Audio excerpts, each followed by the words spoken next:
Good morning everyone, good morning. Ngayon po ay Tuesday, wala tayong pasok. Dahil may appointment ako para sa aking mata. Dahil tumatanda na tayo, yung aking mata ay lumalabo na. Kaya kailangan kong, nagpa-appointment ako dapat noong Sunday. Kaso akala namin naalis kami ng Sunday pero hindi natuloy. Kaya ngayon, ang appointment ko ay 2:30. Ang oras ay 12:46 ng tanghali.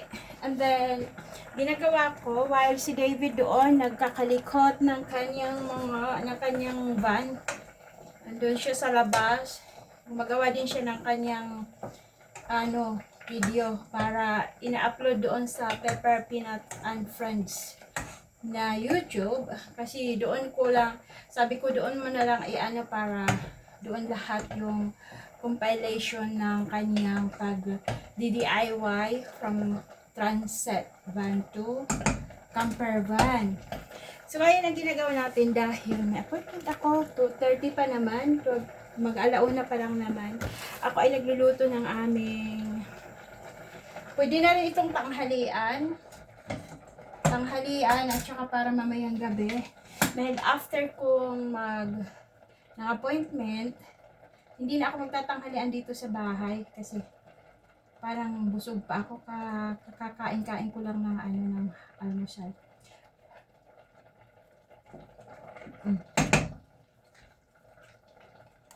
Hindi pa gaano dito. Sorry. Gagawa ako ng spaghetti. Spagbol ang tawag nila dito, spaghetti. Tapos ito yung mga ingredients na ilalagay ko. Diyan kasama. So, yung namin na tumigas na. So, lagyan ko ng bawang. Yung kamatis na maliliit kasi masasayang lang pag hindi ko ito ginamit. Matatapon lang yan dahil hindi naman kami kumakain ng kamatis. Tapos yung carrots na maliliit din. Kailangan gamitin yan. Pepper, celery. Tapos ito, tatadtarin ko lang siya ng maliliit. Tapos may mushroom. And then ito, sibuyas dahon. Ang gagamitin ko na mince ay turkey mince. Mahal to. Mahal ang turkey dito. Di kasi nag-aano rin ako kasi di ba na ako mataas yung aking sugar, mataas yung aking dugo. Kaya medyo nag-aano ako, delikado kasi. Delikado. So damihan natin yung bawang para sa ubusin ko na lang yung isang kasi parang naluluma na rin yung bawang, yung isang ganto inubos ko na, konti lang naman. Ayan. So ang panahon ngayon ay umuulan at umaaraw na naman, maliwanag sa labas. Sana wag umulan kasi lalakarin ko lang galing sa car park. Wala kasing car park doon na malapit. Mayroon kaso mas komportable akong mag-park doon sa malaking car park. Tapos lalakarin papapunta doon sa papaanuhan ko ng aking mata. Mga 3 minutes or 5 minutes siguro, para sa 3 minutes lang naman siguro kasi malapit lang. So, malapit lang naman siya. Peanut. Mga aso, hindi. Patay na natin yan. Kanina ko pa yan inano. So, ang hugasan namin, ayan. Nakatambak pa ang hugasan namin. Hindi, sinasabay-sabay ko kasi silang hugasan. Kasi, yung ginagamit kong mainit na tubig. Para hindi tayo gaano, siyempre, tipid-tipid pag pwedeng patipid. Nasaan na yung natin? Salaan. Salaan natin yan. Saan nandito? So, natin. Natin yung models.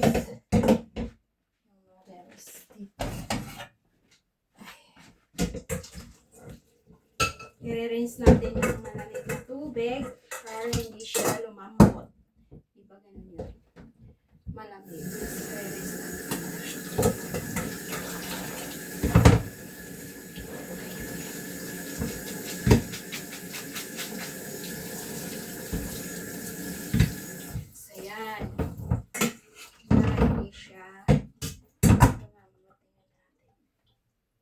yung asawa ko ang nagluluto ng spaghetti, ano, kailangan mainit. So yan, tingnan nyo. Papagain natin yung ano. So ito, marami ang ating bawang. Dapat pala hinati ko yung pag ano para mabilis siyang balatan. Pag marami kasing, ewan ko kung maglalaro si David ng tennis mamaya. Tennis. Pag naglaro siya ng tennis, hindi yan nalaglag ka. Hindi yan kakain dito. So, tinawagan ako ng aking manager na pinasasama niya ako bukas sa isang branch ng pinagtatrabahoan namin. Ewan ko anong gagawin doon. So, ako yung isasama niya. So, at least may babaunin ako. Just in case. Kailangan ko magbaon. Ganyan ako. Pag may babaunin, magbabaon talaga ako. Ayokong bumibili na ng... Noon kasi, ano pa yun, yung... Ano pa ako sa pera. Hindi ako marunong maghawak ng pera, to be honest. Marunong ako maghawak. Hawak na yung magtipid ba. Ngayon na tumatanda na tayo, parang na-realize ko na ano talaga. Habang pwedeng magtipid kasi hindi lahat ng oras tayo ay meron. Pera lang doon sa mga bilyonaryo at milyonaryong mga tao.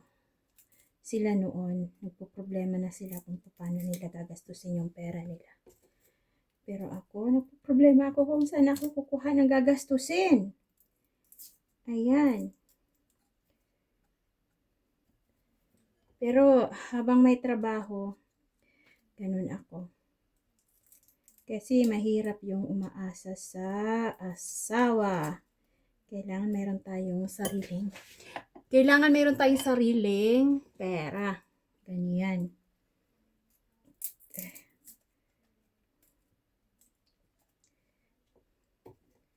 So, yan.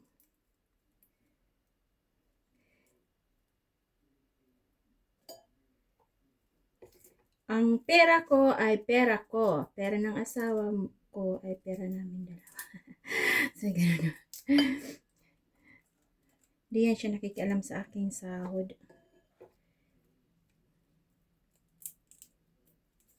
Siya ang magbabayad ng mga bills dito. Tapos,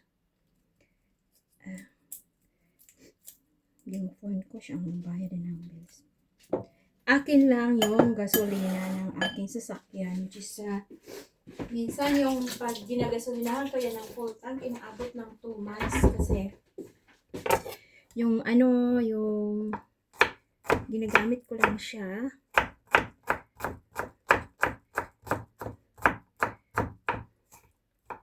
bahay trabaho, hindi yung sasakyan, hindi yan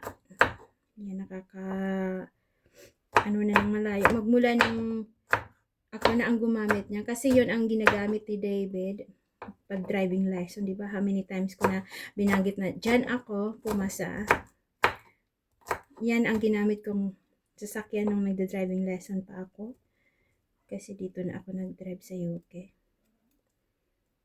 Takot nga ako noon pero pinilit ko na pumasa dahil mahirap ang masyadong dependent sa asawa. Pero ako lack of self-confidence. Alam ko naman magagawa ko kaso wala lang talaga akong self-confidence. Marami na ito. Ang iba nito ilalagay ko sa baso kasi ginagawa ko guys, magmula nitong na ako ng high blood, tumaas yung dugo ko. Kung ano-ano na lang ang magsi-search ako sa internet yung mga pwedeng gawin na hindi iinom ng mga gamot. alam ibig ko sabihin. Ito ay Bisaya. Bisaya. So, ilalagay ko yan sa baso. Where is my baso? Yan, may gamit. Yung mga baso ko, guys, na ubos na nandoon lahat nandoon sa labas. Kasi, pag ano ako ng buto ng kung ano-anong gulay, pinapatuyo ko, hindi ko naman natatanim dahil hindi ko siya natatanim dahil nga busy ako sa trabaho, tapos nagbakasyon tayo sa ang panahon kasi dito, hindi, pag ganito na parang hindi na mapagkakatiwalaan. Pero in fairness, yung dito, yung summer this year, maganda. Mainit talaga. So ito ay para sa mamayang gabi. Ito, nilalagyan ko siya ng olive oil. Ang hirap lunukin ng olive oil, pero tinitiis ko. At saka nilagyan ko ng konting honey. Yan. So, dyan muna yan. Yung oras na alauna. Alis ako dito ng mga 2 o'clock para maaga. Maaga ako doon. Tatapos na to. Para maaga akong makarating doon. Baka sakali maaga akong ma-entertain. Ayan. Para makasali ako sa magkikita-kita kasi kami ng aking mga friends. Filipina friends at saka mga katrabaho na rin.